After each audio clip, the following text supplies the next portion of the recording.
Hi everyone, it's Becky here. So welcome to another new video on my YouTube channel. So this is actually the first snowfall in Montreal this winter, and in the afternoon I went out for coffee and a croissant around the neighborhood of Papineau metro station. And it's my second time here, the troisième tasse or third cup cafe. So on different days, different weather conditions, the same view could feel different. So I posted a video a couple weeks ago sketching on a sunny day of the view outside the window, and today is a bit less inspiring because of lack of lighting conditions. So today I'm going to focus on the interior of this cafe. I sketched my cup of latte and croissant, and it's really delicious. Just gonna enjoy my coffee and pastry before I start the interior sketch. So I don't use a pencil to do a layout when I'm sketching on my own in my art journal, but I do use kind of like a mental image to know how much I want to include and what to include in my sketch. So I'm beginning to draw this man sitting in the corner working on his laptop, and I have another person's height above him, and that's around the top of the ceiling. So here is a proportion that I visualized in my head, is that from the top of this man's head all the way to the edge of the page up there is the top of the ceiling of this interior. And then just having fun drawing the tabletop, his laptop, and his jacket on the other chair, adding a bit of accentuation here and there, and drawing the houseplant beside him. And I am not drawing him way too big because I want to include a lot of spaces on his right side all the way to the window. So now I'm connecting the staircase, which is a very interesting shape, right behind him, above his shoulder. And yeah, this part might be tricky, but so much fun to draw. Adding a bit of accentuation because that area is in shade. Because this part is like the inverted staircase. Yeah, so this part of the interior is so much more interesting than just a blank wall. It's very playful. And now I'm adding some of these little plants on the corner of the staircase, and these connecting these vertical lines with these diagonal lines of the staircase railings. They're kind of like parallel to the zigzag lines below.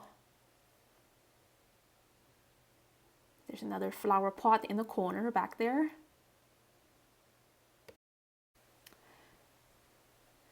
Yeah, so I'm just drawing the plant very quickly using an almost blind contour technique, and another larger house plant on top of this another staircase behind.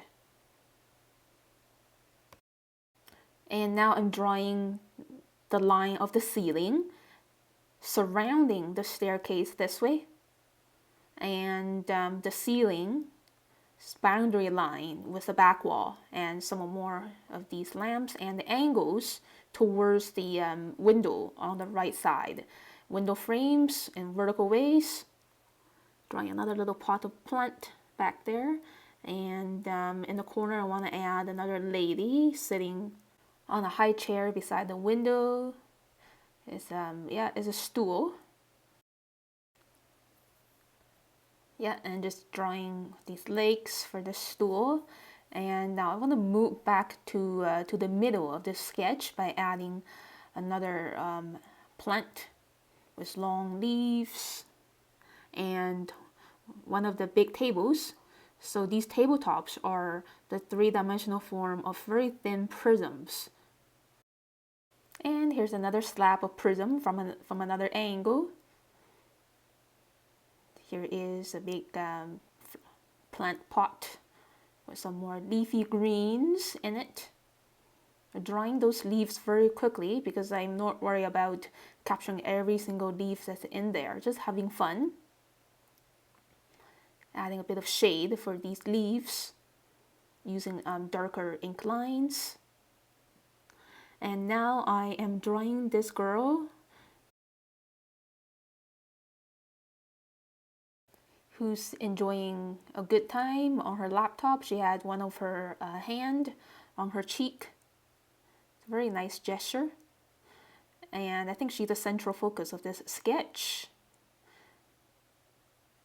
It's adding a little bit detail for her body, some accentuation around, and moving on to the next person behind, sitting in the corner. Another guy working on his laptop. So I like sketching in cafes because most people just stay in the same posture for quite a while. So usually I need about like a 1 minute to draw someone, and most of the time people could sit in the same gesture for longer than that. And I just quickly drew another plant hanging on the wall back there, adding these vertical lines and diagonal lines that define the position of these doors and window frames. That gives more interesting sense of perspective for this interior. Just really pay attention to these bending angles. So to keep it simple, I'm just going to draw one tree outside the window and adding some final details like the bottom of those chairs, stools, accentuations around the bottom edges, and the bottom of this table here. That's it for the drawing part. Here's the look of my finished line work. And it took me about 20 minutes to draw. Now it's time to paint watercolors. I'm just wetting the wall and the ceiling areas with clear water by squeezing my large tip Holbein brand water brush and spreading this mix of lemon yellow and cadmium yellow to establish the warm atmosphere, the lighting condition in this cafe. So most cafes, they have this nice mellow yellow glow from the indoor lighting condition. So when starting a watercolor painting, it doesn't matter what imagery it is, it's always good to start with these light, warm colors so they stay clean. So if you start with cold colors like blues, purples, and greens, and then you add these warm colors, it's very hard to keep these vibrant colors clean. And it's just easier to start with this light tone and then gradually add the mid-tones and the darker tones for contrast. Now I'm just painting this mid-tone, the orange-brown color for the staircase. And this flower pot has very much the same color. So I like to paint pieces with the same color at the same time. And just having fun with these orange browns. So every few brushstrokes I like to go back to my palette and grab a slightly different tone.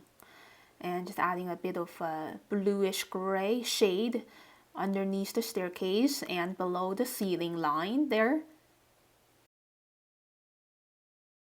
And I really enjoy spending time by myself in cafes when I have the time. And I think it's a really special time that I get to, really calm down and not getting so distracted by the rest of life. So when I'm with friends or family members, sometimes it's pretty hard to spend time sketching because I don't want to be so self-indulgent and letting them wait. So that 45 minutes is actually a pretty short amount of time if you think it in the drawing and painting way. But for other people who are non-sketchers, non-artists, 45 minutes is like a really long wait. So yeah, so I prefer to sketch when I'm by myself. Years ago, I also joined the weekly meetups with my local urban sketchers in Vancouver, and I had really great times and memories back then, sketching with other like-minded people. And yeah, but still, when I'm sketching with other sketchers, most of the time we're pretty quiet, concentrated on our own tasks.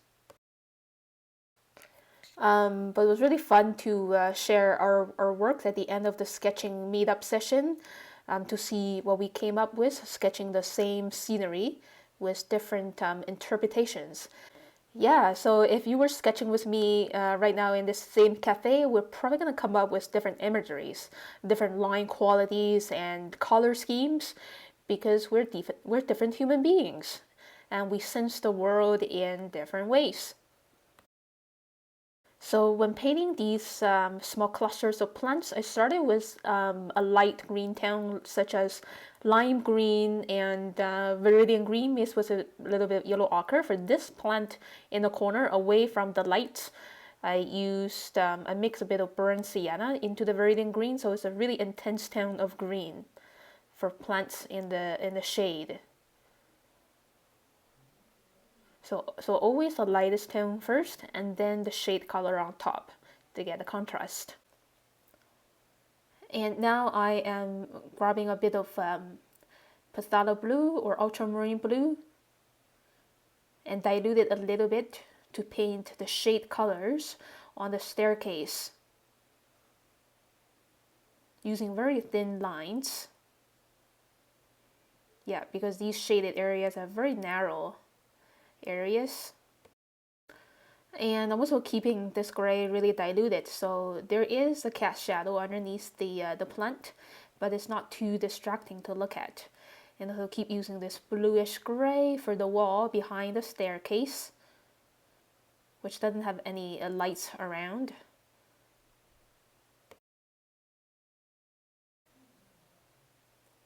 And keep playing with these neutral grays that I mix with ultramarine blue or phthalo blue with a bit of a royal purple. So very often these shaded areas are around the edges, around the corners of objects. Usually they're cast shadows, and so I'm not over adding this gray tone and still preserving a lot of these vibrant, bright tones. Okay, so now it's time to paint these people. So I mixed my own skin color with orange and red and diluted a lot. So I came up with a peachy color. Red and orange diluted for the skin color of most people. And just using leftover browns to paint the man's jacket underneath his body. And he had like a winter jacket. It was a pretty intense color that I mixed with purple and blue. Some more deep purple shadows around the edges of the window frames. And keep using this purplish gray to paint the glassy areas of the windows over here. Keep it really diluted, leaving a little white area in the middle to show the shine of glass. So in most urban landscapes and interiors of cafes, restaurants, or even in our own living rooms, there often contains a lot of muted colors like these grays, blacks. Okay, so I always like to mix my own gray with the trio of 3 colors: blue, green, and royal purple. You could use any blue, any dark tone of green, and any kind of purple to get your own kind of gray rather than using the black diluted with water. So your grays are gonna look more lively and interesting if you mix your own. And also controlling the tone with more or less water. And here is the look of my finished sketch. So in total it took me 40 to 45 minutes to draw and paint the watercolors. This one, it doesn't contain a huge amount of details. It's really relaxing to sketch. It's a really warm, cozy place to be on a cold, snowy day. So thank you so much for watching this video, everyone. If you like it, please click like and leave me a comment below. Share it with your family and friends who might be interested. And I will see you again very soon next time. I try to update my channel 2 to 3 times a week. Have a great day, everyone. Enjoy the holidays.